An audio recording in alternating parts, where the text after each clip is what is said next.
tournée de la démocratie permanente, c'est un parlement mobile en bois qu'on installe dans tous les quartiers de Bordeaux. Et l'objectif, c'est de faire en sorte d'aller à la rencontre des habitants de la ville pour, à chaque fois, chaque année, leur poser des questions sur un sujet différent. Cette année, c'est jeunesse et discrimination.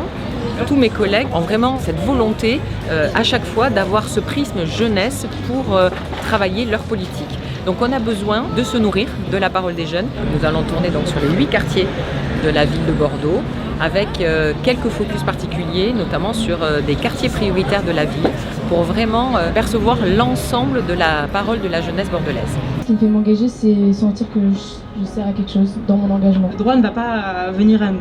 Donc je pense que voilà, ce que j'ai vraiment appris, c'est l'importance de bien connaître ses droits. Tous les assos, tous les engagements, ils nous apprennent énormément et je pense d'ailleurs qu'on apprend en faisant des erreurs. Il ressort plusieurs choses dans tous les quartiers, on a certaines thématiques qui ressortent.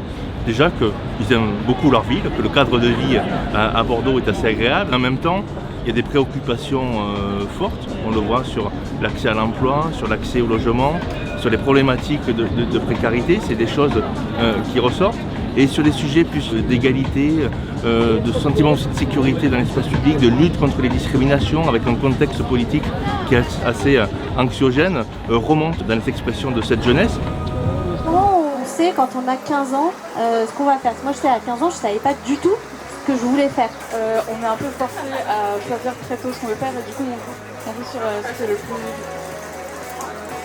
Je pense aux réseaux sociaux par exemple, dans le partage ou des choses comme ça. En tout cas sur le partage de l'information, c'est aussi une forme d'engagement. Quand il y a la marche des fiertés qui traverse la ville, il y a 10 000 personnes qui sont là.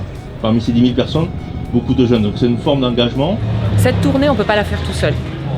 Ça se fait vraiment en partenariat avec tous les acteurs associatifs qui travaillent auprès de la jeunesse. Parce que poser un parlement comme ça, naturellement, les jeunes ne vont pas forcément venir. Évidemment qu'on ne va pas tout régler en 8 après-midi dans les différents quartiers, mais le message qui est envoyé, il est important.